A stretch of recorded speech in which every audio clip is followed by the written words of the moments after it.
하나님 말씀을 보겠습니다. 하나님 말씀은 사무엘상 30장 1절에서 10절까지의 말씀을 한 절씩 교독해 읽겠습니다. 사무엘상 30장 1절에서 10절까지의 말씀을 교독해 읽겠습니다. 제가 먼저 30장 1절을 읽겠습니다. 다윗과 그의 사람들이 사흘 만에 시글락에 이른 때에 아말렉 사람들이 이미 네겝과 시글락을 침노하였는데 그들이 시글락을 쳐서 불사르고 거기에 있는 젊거나 늙은 여인들을 한 사람도 죽이지 아니하고 다 사로잡아 끌고 자기 길을 갔더라. 다윗과 그의 사람들이 성읍에 이르러 본즉 성읍이 불탔고 자기들의 아내와 자녀들이 사로잡혔는지라. 다윗과 그와 함께한 백성이 울 기력이 없도록 소리를 높여 울었더라. 다윗의 두 아내 이스라엘 여인 아히노암과 갈멜 사람 나발의 아내였던 아비가일도 사로잡혔더라. 백성들이 자녀들 때문에 마음이 슬퍼서 다윗을 돌로 치자 하니 다윗이 크게 다급하였으나 그의 하나님 여호와를 힘입고 용기를 얻었더라. 다윗이 아히멜렉의 아들 제사장 아비아달에게 이르되 원하건대 에봇을 내게로 가져오라. 아비아달이 에봇을 다윗에게로 가져가매 다윗이 여호와께 묻자와 이르되 내가 이 군대를 추격하면 따라잡겠나이까 하니 여호와께서 그에게 대답하시되 그를 쫓아가라. 내가 반드시 따라잡고 도로 찾으리라. 이에 다윗과 또 그와 함께한 600명이 가서 부솔 시내에 이르러 뒤떨어진 자를 거기 머물게 했으되 곧 피곤하여 부솔 시내를 건너지 못하는 200명을 머물게 했고 다윗은 400명을 거느리고 쫓아가니라. 아멘. 할렐루야. 오늘도 말씀으로 찾아오시는 주님 만나기를 축복합니다. 하나님 나라를 꿈꾸며 오늘 16번째 말씀을 전하겠습니다. 우리는 하나님 나라의 원리, 그 원칙이 있습니다. 하나님 나라를 우리가 누리며 증거하며 살아가는 방식이 무엇인가? 성경에 그것이 기록되어 있습니다. 그 중에 아주 대표적인 인물이 바로 다윗입니다. 이 다윗의 인생을 통해서 우리는 우리가 인생 모든 태어나서부터 해서 주님이 부르실 그때까지 우리 살아가면서 기쁠 때나 슬플 때나 어려울 때나 외로울 때나 이 모든 상황 속에서 다윗도 우리와 똑같은 성정을 가진 사람으로 연약함도 있었고 또한 믿음도 있었는데 이 다윗의 인생을 살펴보면서 우리는 도대체 어떻게 내 상황 속에서 지금 하나님 나라의 원리대로 살아갈 수 있을까? 하나님 나라의 원리대로 살면 과연 하나님의 나라를 우리는 이 땅에서부터 누리며 살아갈 수 있는 것일까? 과연 우리의 가정에도 그런 천국이 경험될 수 있는 것일까? 의와 평강과 희락이 경험되면서 누리며 나눌 수 있는 것일까? 이런 주제를 가지고 우리가 지금 16주째 달려왔습니다. 여러분들 지금 내 삶 속에 하나님 나라를 누리고 증거하는 그 하나님 나라의 원리를 구체적으로 실천하며 살고 계십니까? 그 원리는 무엇인 것 같습니까? 오늘 말씀 속에 이 다윗이 그것을 또 잘 보여줍니다. 오늘 말씀에 이 다윗과 함께하는 600명의 사람들이 지금 집으로 돌아왔습니다. 시글락 성이라는 곳에 자신의 가족들과 재산들이 다 있었죠. 나가서 돌아왔습니다. 근데 성읍 근처에 왔는데 성읍에 불길이 보이는 거예요. 연기가 올라와요. 저기 분명히 우리 가족들이 살고 있는 시글락 성인데 급하게 달려가서 보았습니다. 어떤 상황이 펼쳐집니까? 우리 1절에서 3절까지의 내용을 다시 한 번 더 읽어보겠습니다. 1절에서 3절입니다. 시작. 다윗과 그의 사람들이 사흘 만에 시글락에 이른 때에 아말렉 사람들이 이미 네겝과 시글락을 침노하였는데 그들이 시글락을 쳐서 불사르고 거기에 있는 젊거나 늙은 여인들은 한 사람도 죽이지 아니하고 다 사로잡아 끌고 자기를 갔더라. 다윗과 그의 사람들이 성읍에 이르러 본즉 성읍이 불탔고 자기들의 아내와 자기들이 사로잡혔는지라. 아멘. 자, 다윗과 그와 함께했던 이 600명의 사람들, 아마 아이들과 아내까지 다 포함하면 거의 1000명이 넘어가겠죠. 그런데 지금 이 군대로 나갔다가 지금 들어온 다윗과 600명의 용사들이 돌아보니 성이 불타고 있고 아내와 자식들이 없는 거예요. 그리고 그 상황 속에서 지금 모두가 다 슬픔에 빠져 있습니다. 알고 봤더니 아말렉 사람들이 침략을 해왔고 지금 아내와 자식들을 다 끌고 간 상황입니다. 물론 이 상황 속에 지금 다윗과 그의 군대들은 몰랐을 거예요. 자녀들, 가족들의 생사를 모르는 상황입니다. 백성들은 너무 큰 슬픔에 대성통곡을 합니다. 울다가 나중에는 지도자 다윗의 책임으로 돌리면서 서서히 한 명씩 두 명씩 돌멩이를 듭니다. 다윗, 당신 때문에 우리 가족이 이렇게 된 것 같습니다. 여러분, 다른 건 다 몰라도 내 가족이 힘들어지면 좀 여러분들도 참기 힘든 상황 있지 않습니까? 차라리 나를 욕하거나 나와 싸우면 모르겠지만, 내게 어떤 문제가 생기면 모르겠지만 내 자식에게 어떤 문제가 생긴다든지 내 아내에게 문제가 생긴다면 여기 계신 대부분의 가장, 남편들이 화가 날 수 있겠죠. 그리고 누군가에게 이 원망하고 책임을 묻고 싶겠죠. 지금 다윗과 함께 했던 사람들이 그런 마음입니다. 그래서 다윗을 죽이려고 합니다. 그래도 믿고 따랐던 지도자인데 다른 건 몰라도 내 가족이 이렇게 지금 생사를 확인할 수 없는 상황이 되니까 눈이 돌아가는 거예요. 전부 다 돌멩이 들고 다윗을 죽이려고 하는 그때 4절에 보니 다윗도 그의 가족들이 지금 다 없는 상황입니다. 끌려간 상황입니다. 생사를 확인할 수 없는 상황입니다. 어떻게 보면 누구보다 더 큰 슬픔과 절망에 빠지는 사람은, 또 막중한 책임감 속에 있는 사람은 다윗일 거예요. 우리가 인생을 살다 보면 이럴 때가 있죠. 나름 열심히 살았고 착하게 살았고 심지어는 신앙생활 하면서 교회 생활도 열심히 하고 봉사도 하고 헌금 생활도 잘하고 전도도 하고 이렇게 열심히 뭔가를 살았는 것 같은데 그 결과가 가끔 나를 실망시킬 때가 있습니다. 경제적으로 어려워지기도 하고 건강에 어려움이 생기기도 하고 관계적으로 안 풀리는 문제가 계속 지속되기도 합니다. 왜 하나님께서는 내가 이렇게 신앙생활, 종교생활 열심히 하고 있는데 뭐 하시지? 왜 우리의 가정에는 성경에 나타난 이 하나님의 나라가 멀게만 느껴지지? 왜 우리 자식 문제는 이렇게도 오랫동안 해결되지 않지? 왜 우리 청년들의 앞날은 이렇게 좀 탄탄대로로 확 열려서 이력서 내는 데마다 다 합격하면 좋겠는데 왜 한 번씩 이렇게 또 안 되지? 뭐 이런 마음이 들 때가 있지 않아요? 목회자인 제 마음은요, 여러분들이 하는 일마다 다 대박이 터지길 바라는 마음이에요. 다 잘 되기를 바랍니다. 할렐루야. 이 목회자 마음이에요. 그런데 저도 이해할 수 없는 하나님의 계획과 뜻과 마음이 있다는 것을 목회를 하면서 참 많이 봅니다. 그러면서 묻죠. 새벽에 여기 앉아서 기도 물어요. 하나님, 왜요? 왜요? 저 집사님 왜요? 저 청년 왜요? 열심히 하고 있잖아요, 나름. 좀 열어주시면 안 됩니까? 약간 좀 하나님께 좀 따지듯이 기도할 때가 종종 있습니다. 제가 볼 때는 좀 마구마구 좀 복을 좀 세상적인 복 좀 부어주셔가지고 주변의 사람들 보란 듯이 이게 봐라, 하나님 살아계시지 않나? 하나님 하시니까 되지 않나? 좀 이러면 얼마나 좋습니까, 하나님? 이게 제 목회자의 마음이에요. 그런데 하나님은 제 생각과 다르더라고요.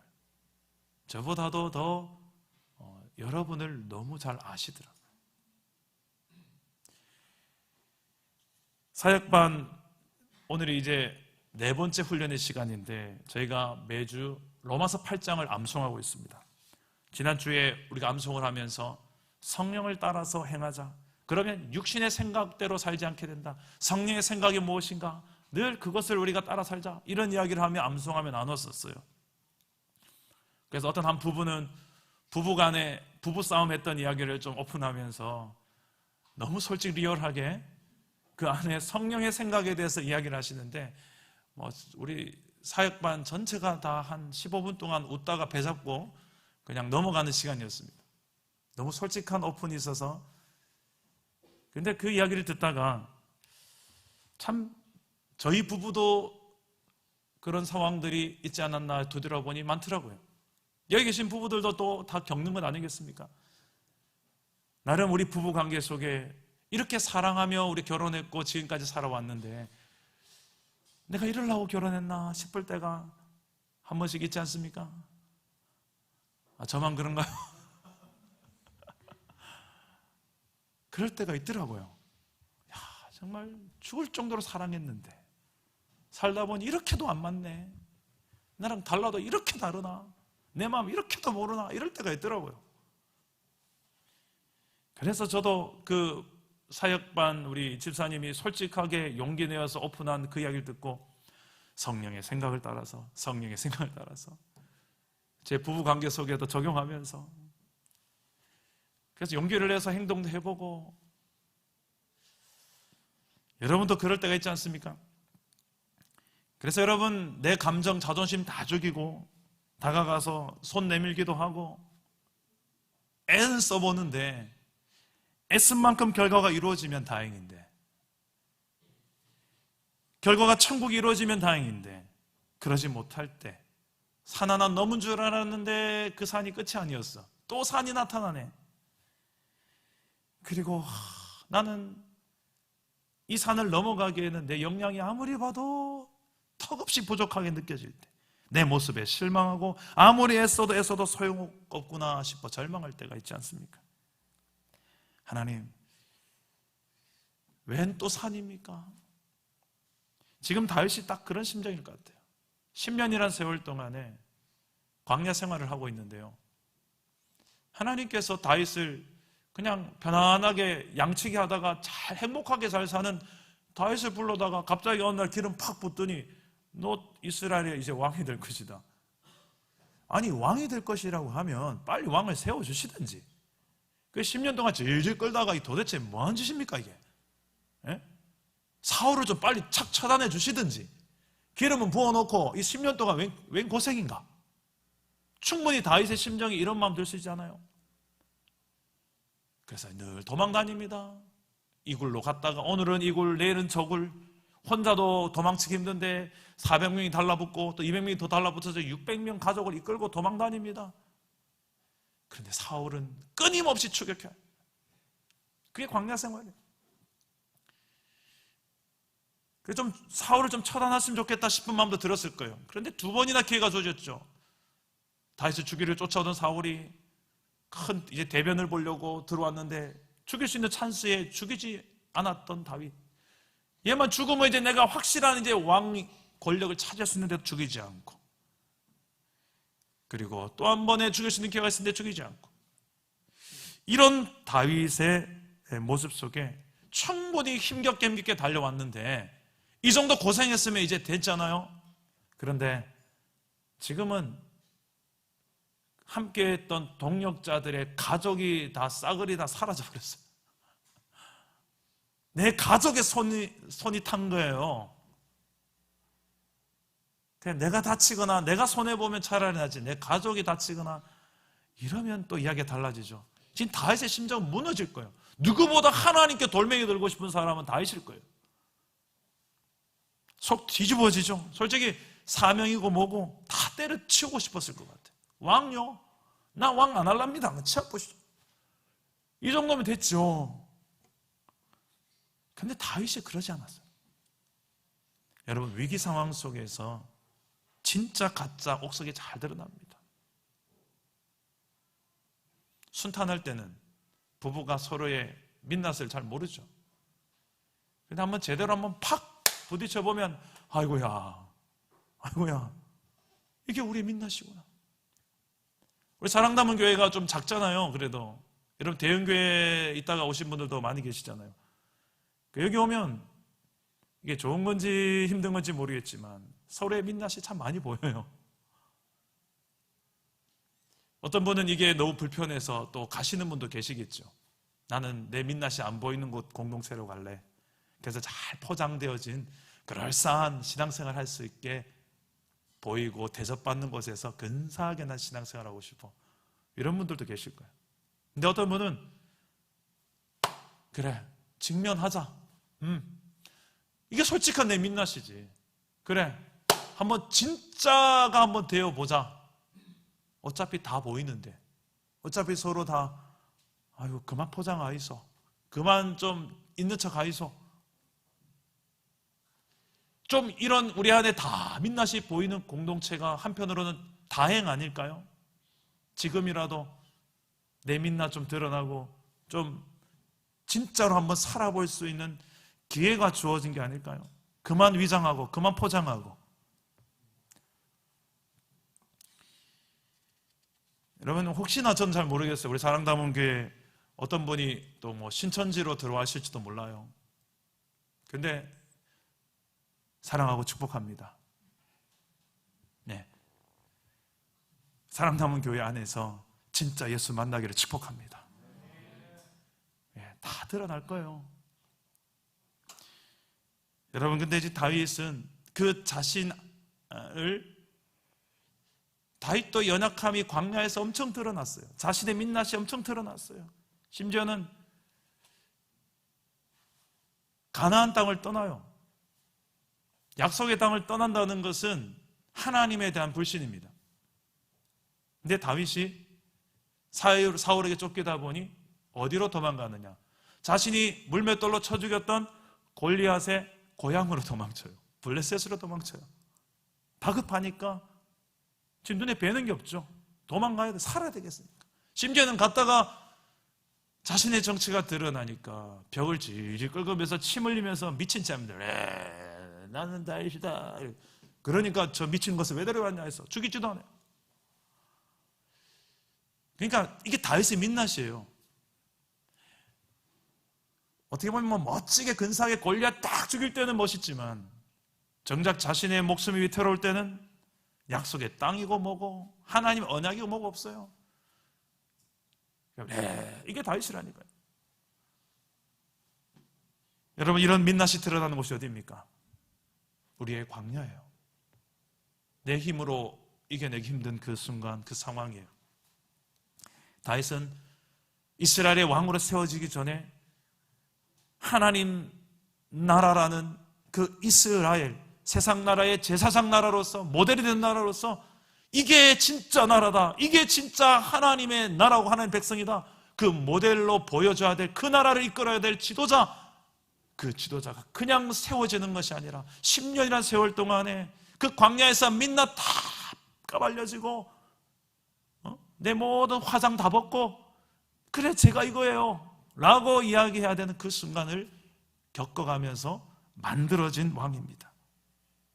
물론 이 10년의 세월에는 사울에게 있어서는 회개의 기회의 시간이기도 합니다. 오늘 말씀에 이런 다윗이 내 가족이 지금 사라진 상황, 나와 함께했던 동력자들 전부 다 돌멩이 들고 나를 쳐 죽이려는 이 다급한 상황, 누구보다 화가 나고 억울하고 지금 미칠 것 같은데 오히려 내 곁에 있는 사람들, 내만 몰라주는 그 상황, 나에게 돌멩이를 뜨는 모든 내 주변에 있는 상황 속에 다윗이 무엇을 선택합니까? 첫째로 따라합시다. 하나님을 의지하라. 하나님을 의지하라. 우리 6절 말씀을 다 같이 한번 읽어보겠습니다. 6절입니다. 시작. 백성들이 자녀들 때문에 마음이 슬퍼서 다윗을 돌로 치자 하니 다윗이 크게 다급하였으나 그의 하나님 여호와를 힘입고 용기를 얻었더라. 아멘. 지금 다윗 편에는 아무도 없습니다. 옆에 있던 힘이 됐던 사람들도 다 손에 돌멩이를 들고 있습니다. 가족과 재산을 잃은 슬픔과 분노, 원망에 다윗을 죽이려고 한 상황이죠. 그 시글락성에는 다윗을 위로하고 다윗이 힘 삼을 만한 존재가 없는 그때 다윗은 눈을 들어 하나님을 바라봅니다. 그리고 하나님을 힘을 삼고 그로 말미암아 용기를 얻습니다. 과연 눈에 보이지 않는 하나님 때문에 여러분 힘과 용기가 생길까요? 그것보다 차라리 내게 돈을 쥐어주면 훨씬 힘과 위로가 용기가 되지 않을까요? 6절 말씀에 다윗이 왜 하나님을 힘삼고 용기를 얻었는지 근거를 찾을 수 있는 한 단어가 있어요. 우리 6절 말씀 보면 그의 하나님이라는 표현이 있습니다. 그의 하나님. 다윗에게 있어서는 하나님이 나의 하나님이었어요. 다윗에게 있어서는 하나님이 이스라엘의 구약의 모든 역사를 이끌어왔던 그 하나님이 아브라함의 하나님, 이삭의 하나님, 야곱의 하나님뿐만 아니라 지금은 내 하나님이라는 것을 분명하게 알고 믿었던 거예요. 이게 알고 믿어지는 과정에 있어서 반드시 필요한 게 무엇이겠습니까? 하나님과의 만남이고 하나님과의 교제함이고 하나님과의 친밀함이에요. 이거 없이는 그 하나님과 내가 너무 멀게만 느껴지는데요. 어이구야, 내가 어떻게 하나님과 무슨 친밀함요? 다윗의 시편을 보세요. 얼마나 하나님과의 친밀함을 누렸던 존재인지. 시편 131편에 보면 다윗이 너무 잘 보입니다. 그는 어떤 예배자였는지, 마치 젖된 아이가 엄마의 젖을 사모하는 게 아니라 엄마의 품을 사모하는 젖된 아이가 엄마를 사모하는 것 같이 내가 주를 사모한다, 주를 의지한다. 악에게 있어서는 목적이 처음에는 엄마라기보단 젖이죠. 먹고 살기 위해서 엄마 젖이 필요한 거예요. 그런데 어느 날 이제 애가 젖을 뗐는데도 젖 안 먹어도 되는데도 엄마의 품을 찾을 때는 무엇 때문에 엄마를 찾을까요? 엄마의 젖일까요? 아니면 엄마일까요? 다윗은 그랬어요. 젖보다도 엄마가 더 관심이 있었던 예배자. 하나님 믿으면 내게 주어질 복보다도 하나님 자체가 더 내게 소중했던 예배자. 예수 믿으면 내 인생 탄탄대로 열릴 것 같으니까 교회 나왔지. 아니, 혹시 모를까봐 천국 있으면 어떡해, 지옥 있으면 어떡해 해서 보험 하나 든다 생각하고 교회 나왔을 뿐인데, 만약을 대비해서 그 정도로 종교생활 왔다 갔다 하는 것이 아니라 정말 하나님을 목표로 하고 하나님과 나와의 관계, 친밀함이 목표가 된 신앙이 됐을 때, 지금 다윗처럼 정말 위기가 닥쳤을 때 그 여호와 하나님을 바라보니 늘 그분과 친밀한 교제를 누렸던 그 하나님이 그 위기의 순간에 딱 손에 잡히는 거예요. 딱 보니까 그분이 내게 힘이 되고 용기가 되는 거예요.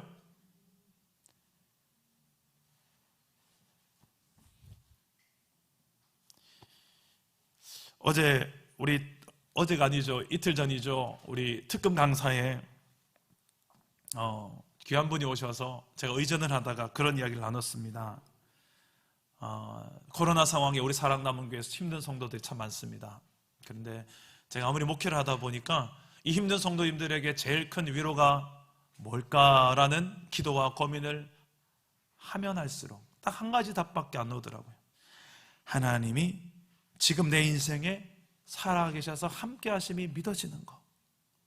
하나님이 나와 함께 하신다는 것이 믿어지는 것보다 내게 더 큰 힘이 되는 건 없다. 나를 더 강하게 하는 건 없다. 할렐루야. 저는 부교육자 생활을 참 오래 했었습니다. 22년 동안 부교육자 생활, 전도사 시절부터 해서 했는데, 사역을 하다 보니까 제가 얼마나 부족하고 연약한 사람인지 사역을 하다 보니 제 모습이 보이더라고요. 내가 참 부족함이 많은 사람인데 왜 나 같은 사람을 하나님께서 종으로 부르셨을까? 사람 되게 없나 보다. 처음엔 그렇게 생각했어요. 근데 정말 하나님의 은혜였습니다. 하나님께서 저는 누구보다도 제 연약함과 부족함을 잘 압니다. 그래서 저에게 은혜로 지금 사랑남은교회 목양을 하고 있다는 사실을 누구보다 더 잘 아는 사람이 누굴까요? 제 곁에서 가장 저를 많이 본 사람 누굴까요? 제 아내예요. 아마 속으로 수백 번도 넘게 생각했을 것입니다. 저 사람은 하나님 은혜로 사는 사람이 맞구나. 인정하지 않을 수 없을 거예요. 가진 것은 그저 이 잘생긴 얼굴밖에 없는. 자, 이 대목에서 웃지 않으면 농담이 진담이 됩니다. 예. 저는 제 얼굴에 만족하며 살고 있습니다. 할렐루야. 이런 부족한 사람이 전도사, 아멘 하니까 이상하잖아요. 이런 부족한 사람이 전도사 시절에 사역한다고 얼마나 고생했겠어요. 어제도 저희 교육자 목사님들 함께 교육자 회의하면서 그런 이야기를 나눴어요. 담임 목사지만 여러분 보니까 참 내 생각이 많이 난다고. 내가 참 많이 부족한 사람이었고 나를 겪어서 살지만 참 많이 부족함이 많지 않냐고. 나에게 충분히 절망해 본 사람입니다. 그래서 더 저는 하나님께만 더 큰 소망을 두는 사람입니다. 제가 30대 초반에 반야울 쪽에 한 교회를 섬겼습니다. 그때 아주 조그만한 한 5평 돈 되는 집에 살았는데 그것도 뭐 월세도 안 내고 거기서 이제 장로님 댁에 얹혀 살았는데 교회 일로 가정 일로 경제적으로 모든 면에 총체적 난국의 힘든 시기를 제가 그때 좀 많이 겪었었어요. 근데 내 힘으로는 사명도 감당할 자신도 없고 그럴 때 제가 찾아갔던 곳이 있습니다. 경산과 반야월 사이를 연결하는 큰 다리가 하나 있어요. 그 반야월로 넘어가는 그 다리로 뚜벅뚜벅 걸어가서요. 거기서 진짜 소리를 질렀어요. 그 소리를 그냥 으악부터 시작해가지고 별의별 소리를 다 지르고 거기서 이제 그래 한참 소리를 지르다가 나중에는 하나님 내 입에서 그냥 하나님 그 눈물이 뚝뚝 흐르면서 거기서 울었던 기억이 참 많습니다. 언제까지 제가 거기 있었냐면 하나님께서 지금 나와 함께 하신다는 것이 믿어질 때까지, 확신이 되어질 때까지 거기에서 하나님을 불렀어요. 지금도 저는 그 다리를 운전하다 지나갈 때마다 그 시절이 생각이 납니다. 지금 내 삶이 아무리 애쓰고 노력해도 결과가 별로 나아지는 것 같아 보이지 않고 내가 넘어가기에는 턱없이 이 산은 높아만 보이고 한편으로 이 산이 끝이 아닌 것 같고 이 산 넘으면 또 하나 산이 있을 것 같고 이 막막함에 내가 붙들려 있을 때 그리고 전혀 생각지도 못했던 오히려 이런 문제가 생겼을 때 지금 다윗과 같은 상황이 되었을 때 여러분 그 고난의 크기만 크게 볼 것이 아니라 그 고난과는 비교할 수 없는 크기로 지금 나와 함께하고 계시는 주 하나님을 힘으로 삼을 수 있기를 주님의 이름으로 축복합니다. 그 하나님이 나의 하나님이시다. 나의 하나님이시다. 주님과 친밀한 교제를 가지면서 그거 확인하는 거. 정 안 되면 그 다리 가세요. 제가 다리 소개해 드릴게요. 저랑 같이 가세도 괜찮아요. 한번 소리 한번 1시간 동안 쳐보세요. 하나님! 거기서 누가 뭐라는 사람 아무도 없어요. 가끔 경찰이 올지 모르겠습니다. 뛰내리지 말라고. 근데 거기 좋은 장소입니다. 요즘 뭐 기도원 가기도 좀 그렇잖아요. 이 코로나 시대에 안 그래도 충분히 힘든데 여러분 개인적으로 더 힘든 일이 있을 때 다른 것 의지하지 말고 하나님을 힘으로 삼고 용기를 얻는 나의 하나님을 붙들고 다시 한번 일어나는 저와 여러분 되시기를 주님의 이름으로 축복합니다.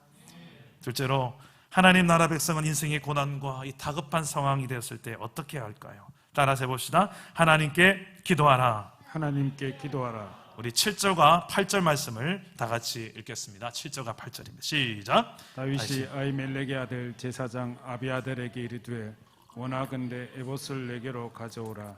아비아달이 에봇을 다윗에게로 가져가매 다윗이 여호와께 묻자와 이르되 내가 이 군대를 추격하면 따라잡겠나이까 하니 여호와께서 그에게 대답하시되 그를 쫓아가라. 내가 반드시 따라잡고 도로 찾으리라.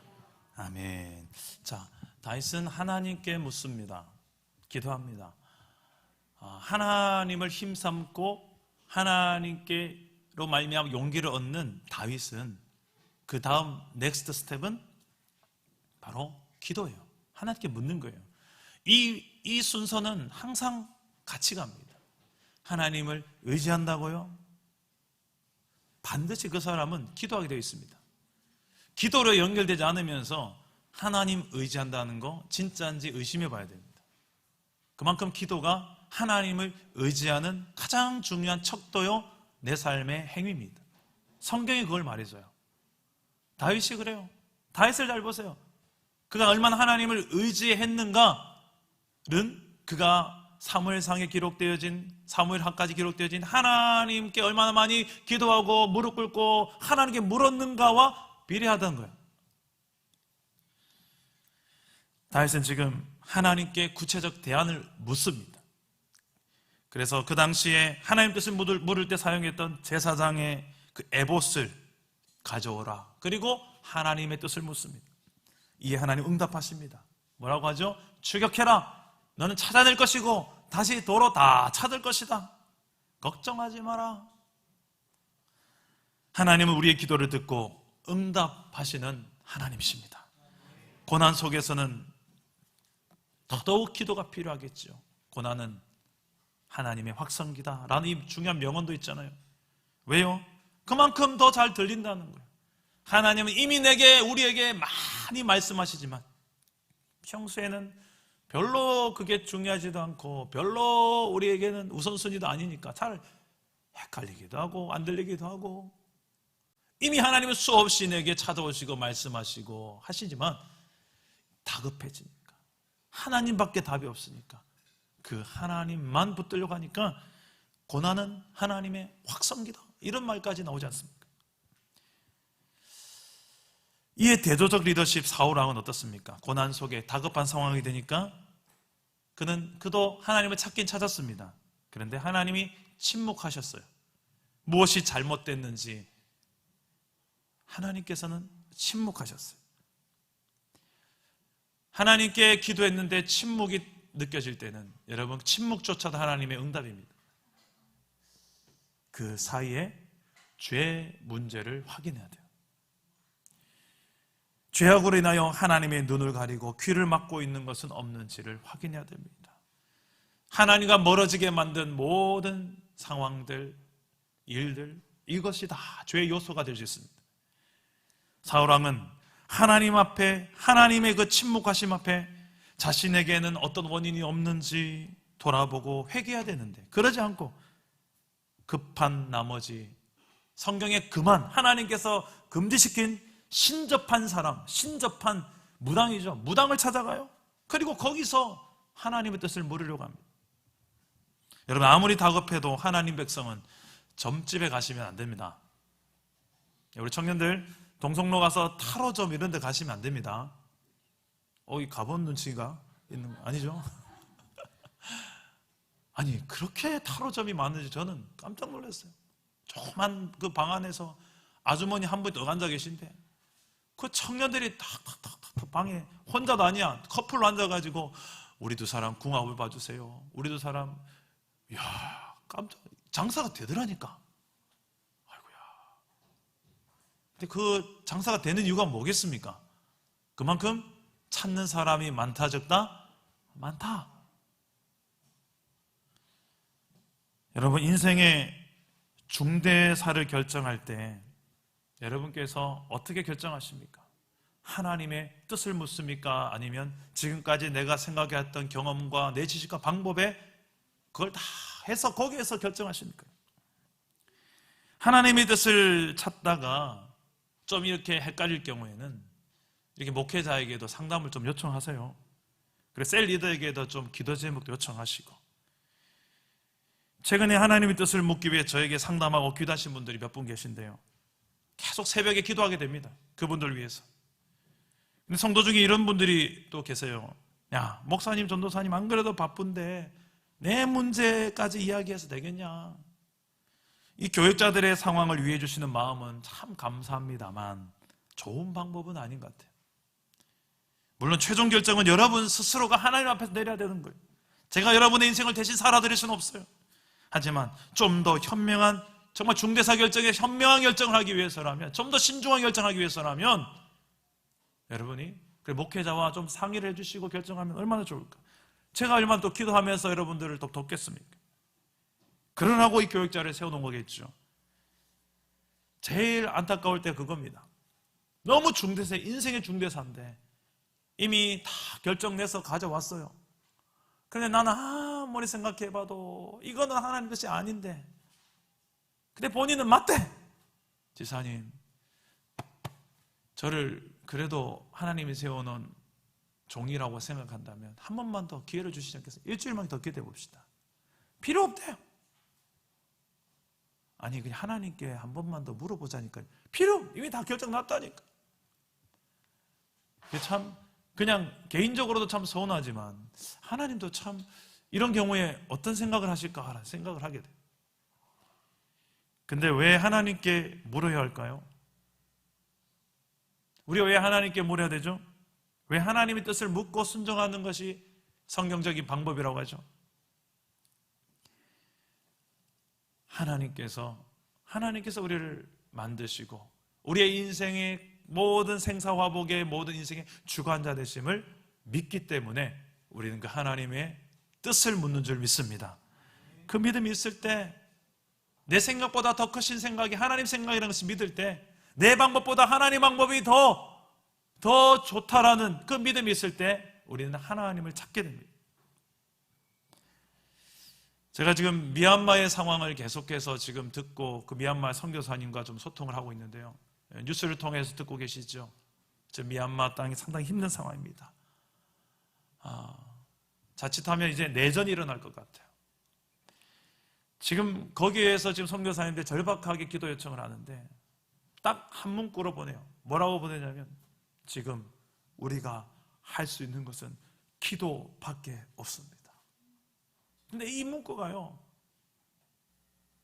그래 기도가 있다 라는 말로 전 들렸어요. 그래 기도하라는 뜻이지 해서 우리 셀리더들하고도 나누고 기도합시다. 기도하라는 뜻이죠. 우리 미얀마 땅을 위해서 기도합시다. 그 땅에 복음의 자유가 있도록 기도합시다. 그리고 지금 그 민주주의가 또 후퇴하지 않도록 이 기독교의 자유가 사라지지 않도록 종교의 자유가 사라지지 않도록 하나님의 특별한 은혜가 있도록 여러분 미얀마 땅을 위해서도 기도해 주시기를 바랍니다. 내 인생의 고난이 산 넘어 산 계속해서 닥쳐올 때 우리에게는 기도라는 방법이 있습니다. 하나님의 뜻을 묻고 하나님의 방법을 묻고 그 하나님은 단지 그냥 말로만 응답하시는 분이 아니라 실제로 그 길을 앞장서시며 그 길을 열어가시는 광야에도 길을 내시고 광야에도 물을 내시는 여호와 하나님인 줄 믿으시기를 바랍니다. 셋째로 내 인생의 고난과 다급한 상황 앞에서 하나님 나라 백성으로 우리는 어떻게 대응하며 살아가야 될까요? 따라서 해봅시다. 선한 길을 선택하라. 선한 길을 선택하라. 오늘 말씀 이후의 내용입니다. 이제 하나님의 응답을 들은 다윗과 600군사들이 추격합니다. 추격하다 보니까 어디까지 가느냐? 26km를 더 아래로 내려가서 부솔 시내라는 곳까지 내려갑니다. 얼마나 열심히 추격해 왔으면 체력이 좀 약한 군사들이 있죠. 약골. 그 200명 정도가 기진맥진해서 아이고야 나는 더 못 가겠습니다. 아이고 이러고 있는 거예요. 하는 수 없이 이 허약한 200명의 군대는 거기에 그냥 둡니다. 그리고 400명만 데리고 추격을 계속 이어가죠. 추격을 하다가 거리에서 한 청년을 만나요. 애굽 사람이에요. 근데 거의 죽어가고 있습니다. 병들었어요. 병든 애굽 한 사람을 알고 봤더니 이 사람이 아말렉 습격대가 버린 종이었어요. 다윗은 그를 먼저 고문하거나 취조하지 않습니다. 먼저 그에게 선을 베풉니다. 선대합니다. 먹을 걸 주고 마실 걸 줍니다. 디저트까지 줘요. 무화과와 건포도까지 주면서 최선을 다해서 극진히 선을 베풀어요. 충분히 먹이고 기력을 회복하자 그 뒤에 묻습니다. 어떻게 된 거냐고. 듣고 보니 우리가 쫓아야 될 그 아말렉 습격대에서 버림받은 종인 거예요. 할렐루야. 자, 이 길거리에서 이 청년을 만나게 된 것을 보면서 이렇게 만나게 하신 분이 누구인 것 같습니까? 하나님이죠. 근데 하나님의 뜻을 묻고 순종하여 달려갔더니 달려가는 과정 속에 하나님의 역사하시는 그 방법 중에 하나가 뭘까요? 이 애굽 버림받은 종을 만나는 거예요. 근데 만약에 그냥 더러워 병든 사람이야 재수 없어 저리 가 하고 그냥 나 몰라라고 지나쳤다면 가장 좋은 우리 가족을 되찾을 수 있는 기회를 놓친 거가 될 것입니다. 그러나 다윗은 그러지 않았어요. 오히려 그에게 선을 베풀고 극진히 베풀고 그를 통하여서 하나님의 응답을 듣게 됩니다. 여러분, 우리가 힘든 순간에도 나보다 더 힘든 어떤 사람이 존재할 수 있습니다. 교회는 내 코가 석자이더라도 하나님을 믿는 그 신앙이 있기에 그 순간도 내가 할 수 있는 최선을 다한 우리 주변을 향하여 선을 선택할 수 있는 그런 존재가 바로 교회인 줄 믿습니다. 제가 고아원 사역을 좀 오래 했었습니다. 근데 그 시절이 제가 참 가난했어요. 갈 때마다 제가 제일 고민했던 건 그거예요. 빈손으로 고아원 가는 게 너무 힘들더라고요. 뭐라도 사가야 되는데, 여러분 아시죠? 제일 돈 없을 때 폼나게 사는 간식 뭔 줄 아십니까? 야쿠르트 중에서도 뭐 2,000원만 주면 막 엄청 많이 들어있는 게 있잖아요. 그거 톡톡톡 꼽아가지고 여러 개 먹을 수 있는 야쿠르트 있죠. 그거를 사가지고 또 초코파이 좀 사가지고 그날 고아원을 찾아갔었어요. 일주일에 한 번씩. 그렇게 한 1년, 2년 쭉 가다가 보니까 어느 순간에 이런 생각이 드는 거예요. 가면 뭐 지저분한 거 청소도 하고 애들하고 예배도 드리고 악기도 가르쳐주고 그러거든요. 그런데 가다 보니까 제 마음에 이런 마음이 드는 거예요. 야, 너 이렇게 궁핍하게 사는데 뭐 이렇게까지 할 필요 있냐? 네가 지금 구제받아야 된다. 네가. 이런 마음이 드는 거예요. 그러면서 제가 가서 아이고야, 내가 지금 이럴 때가 맞나 싶기도 하고 참 제 자신을 돌아보게 됐어요. 그러면서 제가 하나님께 질문을 했습니다. 하나님, 제가 지금 이렇게 힘없고 부족한데 이렇게까지 제가 해야 될까요? 라는 질문을 하나님께 드렸어요. 좀 힘들었거든요. 하다가 좀 지치니까. 그때 하나님께서 제게 성령으로 가슴팍에 팍 꽂히는 질문이 하나 있었어요. 야, 너 받은 게 많니? 네가 준 게 많니? 하나님께요? 하나님께는 당연히 내가 받은 게 많죠. 이 구원의 은혜를 받았으니까. 아니, 그거 말고 이 아이들에게, 저 고아 아이들에게 받은 게 많니? 준 게 많니? 준 게 많죠. 제가 이렇게 시간과 내 젊음과 내 물질까지 써가면서 준 게. 그러고 나서 가만히 딱 생각해 보니까 아니더라고요. 내가 여기 와서 받은 게 있더라고요. 뭘 받았는가? 한 영혼을 사랑하는 것을 배웠어요. 영혼을 사랑하는 건 이런 거구나. 내가 많이 가지고 있다 해서 주는 게 아니고, 내가 시간이 남아 돌아서 여기 와서 시간 때우는 게 아니고, 이게 사랑하는 거구나. 사랑을 배워가고 있더라고요, 제가.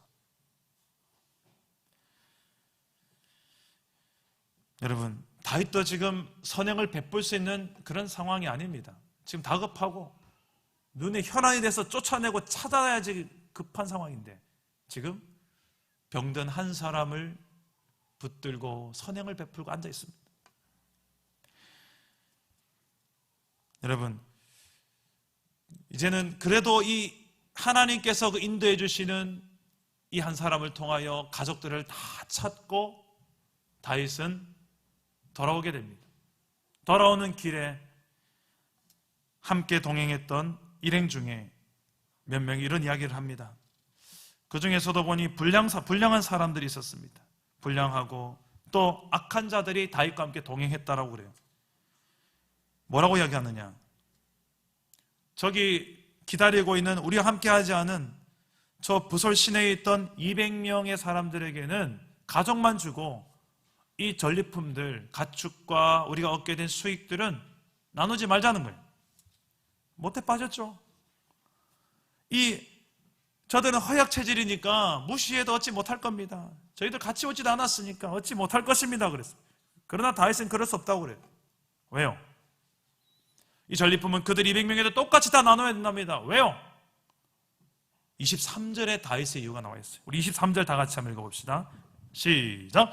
다윗이 이르되 나의 형제들아 여호와께서 우리를 보호하시고 우리를 치러 온 그 군대를 우리 손에 넘기셨은즉 그가 우리에게 주신 것을 너희가 이같이 못하리라. 다윗은 이 전쟁의 승리의 이유가 전투에 동참한 군사에 있지 않고 하나님께 있음을 알았기 때문입니다. 어떻게 보면 이 전리품은 하나님의 것입니다. 이 사건을 통해서 이스라엘 나라는 전쟁 후에 얻게 되는 전리품에 대한 원칙이 생겨버려요. 법이 생깁니다. 25절에 보니까 그날부터 다윗이 이것으로 이스라엘의 율례와 규례를 삼았더니 오늘까지 이르니라. 이게 하나님 나라의 소유의 원리입니다. 여러분, 많이 가진 자가 적게 가진 자를 돕는 게 아니에요. 많이 가진 자나 적게 가진 자나 다 동일하게 하나님 것입니다. 하나님 은혜로 주어진 것입니다. 선물로 주신 거예요. 그래서 우리는 누가 누구를 돕는다라는 개념이 아니라 하나님께서 내게 주신 것을 나눈다는 개념이 바로 하나님 나라 백성들의 소유 개념이에요. 그럴 때야 비로소 우리는 나누고 나서도 생색이라는 것을 내지 않게 돼요. 그래, 나눌 때 내 마음에 하나님의 나라가 경험되는 거예요. 내가 이 정도 했는데 이 정도 생색은 낼 수 있어야지. 이 정도는 내가 내가 이 정도 했는데. 그 사람 마음엔 하나님의 나라를 누릴 수가 없습니다. 보일 수도 없고 증거할 수도 없습니다. 진짜 하나님 나라는 어떤 사람 통해서 보이고 누리고 증거되냐면 오른손이 했으면서도 왼손은 모르게 하는 사람. 죽도록 해놓고도 그분이 하신 것 같아요. 그분이 내 안에서 그분 건데요. 나에게 청지기로 맡겨주셨죠. 이 주권 양도가 잘 되어지는 만큼 생색 없는 나눔이 되고 또 하나님 나라를 누리는 나눔이요 하나님 나라를 세상에 보이고 증거하는 나눔이 되어지는 것입니다. 사랑남은 교회도 이 코로나 시대 가운데 나눔의 사역을 하려고 연 예산을 잡았습니다. 1년 6개월밖에 안 된 작은 공동체지만 힘이 닿는 한 예산 안에서 나눔만 하는 것이 아니라 또 더 도울 사람이 있고 우리가 도울 능력만 된다면 더 많이 도울 수 있는, 돕는다 표현 쓰면 안 된댔죠. 나눌 수 있는 공동체가 되기를 주님의 이름으로 축복합니다. 그래서 우리가 나눔 사역팀이 만들어졌어요. 이 나눔 사역팀. 먼저는 우리 주변에 우리 공동체 내에도 정말 나눔이 필요한 지체가 있을 수 있어요. 우리 공동체 내에도 좀 돌아보고 또 우리 인근의 학교, 초등학교, 다음 세대 아이들, 경제적으로 어려운 우리, 관계적 어려운 우리 다음 세대 아이들 좀 돌아보려고 합니다. 여러분, 하나님 나라의 원리는 이처럼 힘든 상황 속에서도 뭐가 정말 선한 길인가를 선택하는 존재가 바로 하나님 나라의 백성이 살아가는 원리입니다. 그럴 때에 선하신 하나님께서 우리의 이 선한 나눔과 섬김을 사용하셔서 하나님의 나라를 누리게 하시고 하나님의 나라의 일들을 이루어 가시는 줄 믿을 수 있기를 축복합니다. 말씀을 맺겠습니다. 힘든 시대를 살아가는 우리지만 그래도 우리 안에는 예수 그리스도가 계시고 그분으로 인하여서 우리는 정체성이 하나님 나라 백성으로 살아가야 되는 존재가 되었습니다.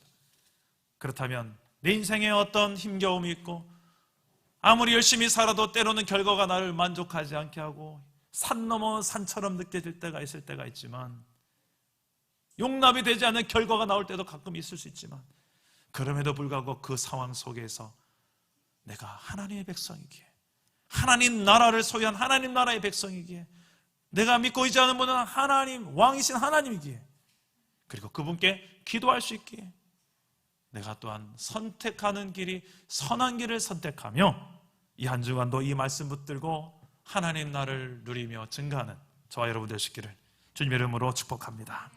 우리 말씀을 생각하며 함께 찬양하고 기도합시다. 왜 나만 겪는 고난이냐고. 우리 함께 찬양하고 기도하겠습니다.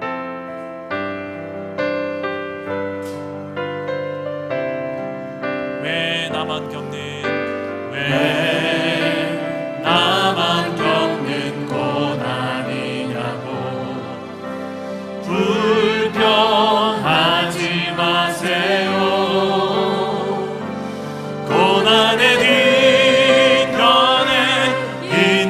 주님이 주실 축복 이리 보면서 감사하세요. 너무 견디기 힘든 지금 이 순간에도 주님이 일하고 계시잖아요.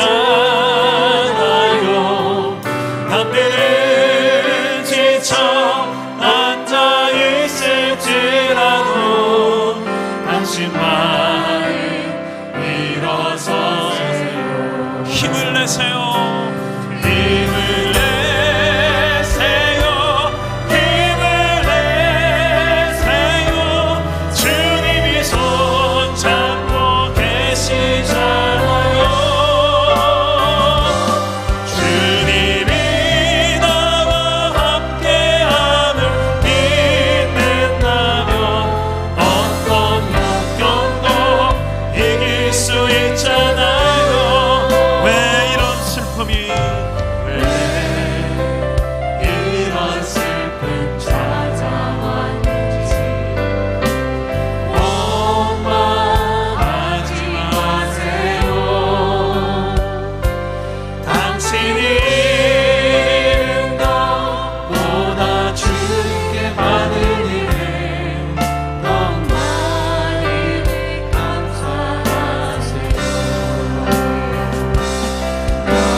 우리의 삶 속에 내가 원치 않는 어떤 정말 힘겨운 일이 있습니까?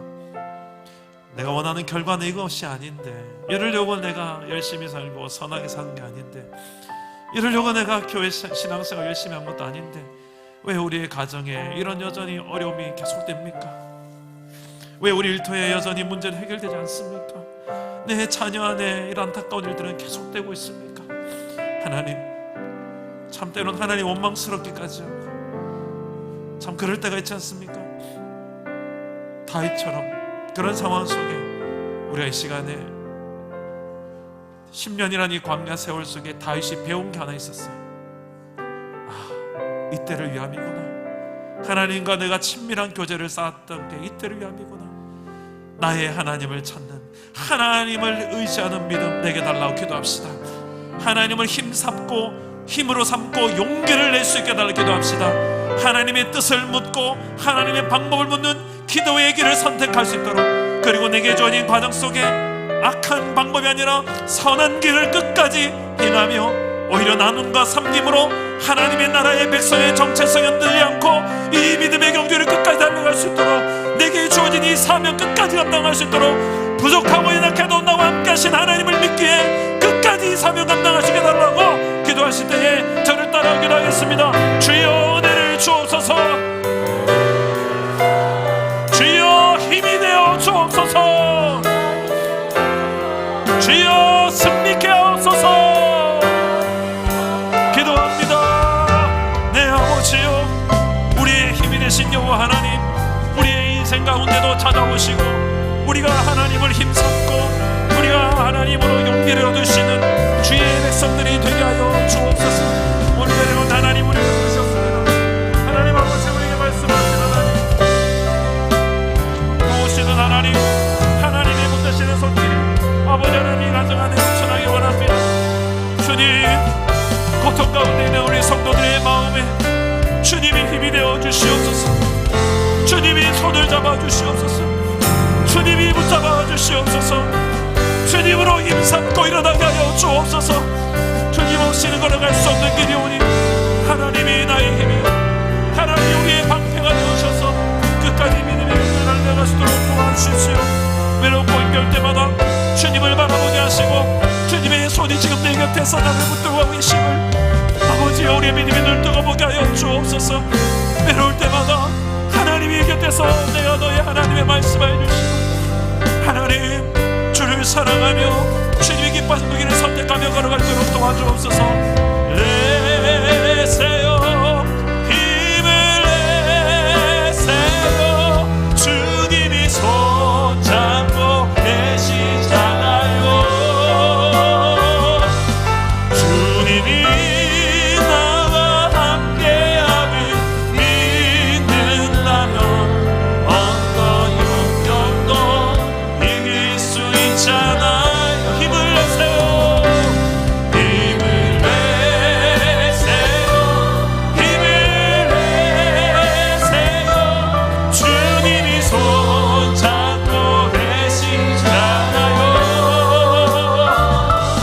주님이 나와 함께하며 믿는다면 어떤 역경도 이길 수 있잖아요.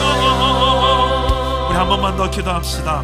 우리 공동체에 좀 힘겨운 우리 성도님들이 계십니다. 우리 박지혜 집사님 지금 입원해 계신데 5월 달에 둘째 출산을 앞두고 임신 당뇨 판정을 받고 입원해서 치료를 할 수밖에 없는 상황입니다. 또 하민이를 돌봐야 되는 상황 속에 또 이충만 집사님과 많이 가장 힘겨운 상황입니다.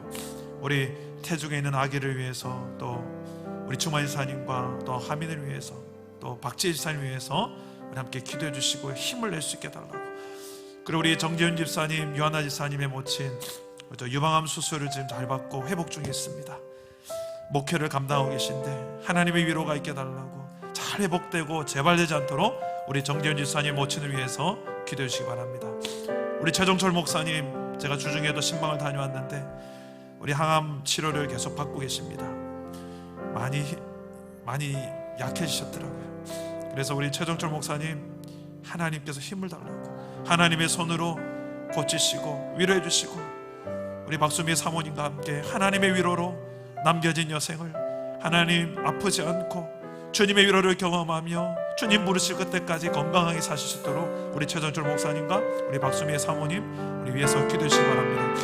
그리고 뉴스를 통해 계속 보고 있는 우리 미얀마 땅의 상황과 또 일본에 또 지진이 있었는데 우리 열방을 위해서도 성령께서 감동을 주시며 기도해 주시기 바랍니다. 우리 이런 모든 중보의 기도의 제목을 가지고 우리 한 번만 더 우리 주님 한 번만 찾고 기도하겠습니다. 주님 찾습니다. 주여, 아버지 하나님, 힘겨운 우리 공동체 집체를 놓고 기도합니다. 하나님이 힘이 되어 주시옵소서. 하나님 붙잡아 주시옵소서.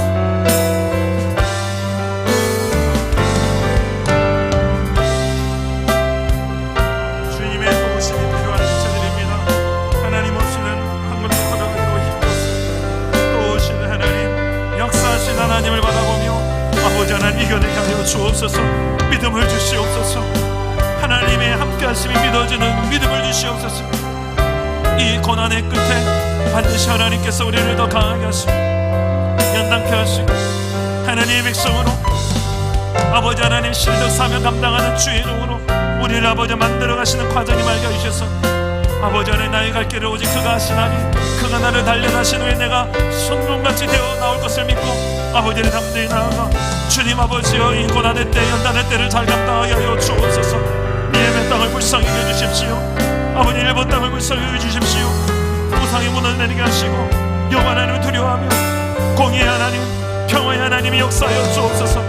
아버지 하나님 하나님이 고통 가운데 이 땅을 불쌍히 계시고 하나님 국민들을 불쌍히 여겨 주옵소서.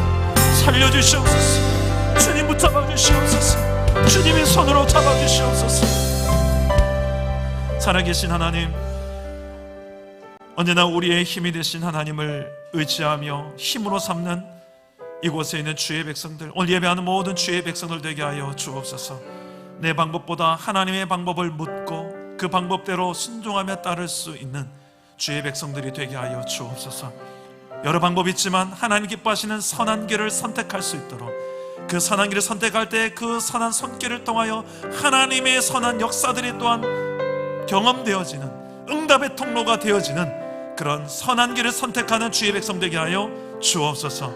고통당하는 우리 공동체 지쳐 있습니다. 박지희 집사님, 입원해서 지금 영상으로 예배하고 있을 텐데 입원실에 주님이 찾아가시고 사랑하는 주의 딸을 안아주시고 태중에 있는 아기 우리 콩콩이를 주님께서 또 위로해 주시고 하나님 건강하게 순산할 수 있도록 산모나 아기를 하나님께서 붙잡아 주시옵소서. 우리 정재훈 집사님의 모친 암수술 이후에 회복 중에 있습니다. 하나님 위로해 주시고 목회 사명으로 건강 돌볼 기회 없이도 여기까지 달려왔는데 우리 어머님을 주님께서 위로하시고 치유하시고 잘 회복되게 하시고 재발되지 않게 하여 주옵소서. 우리 최종철 목사님 이 전리선 항암제를 지금 맞고 있는데 참 많이 고통 가운데 있습니다. 약해지지 않도록 하나님의 손으로 고치시고 회복시켜 주옵시고 남겨진 여생 주님의 손 안에서 힘삼고 살아가시도록 도와주시옵소서. 주님, 열방을 위하여 기도합니다. 미얀마 땅과 일본 땅 하나님 고통 가운데 있습니다. 하나님, 공의의 하나님, 평화의 하나님, 만유의 주가 되신 하나님께서 그 땅의 모든 우상이 무너져 내리고 여호와 하나님만을 두려워하며 예수 그리스도를 믿게 되어진 역사들이 일어나게 하여 주옵소서. 오늘도 우리 가운데 말씀으로 찾아오시고 역사하신 주님 감사하고 이 말씀 붙들고 이 한 주간 승리하기를 소망하며 예수 그리스도 이름으로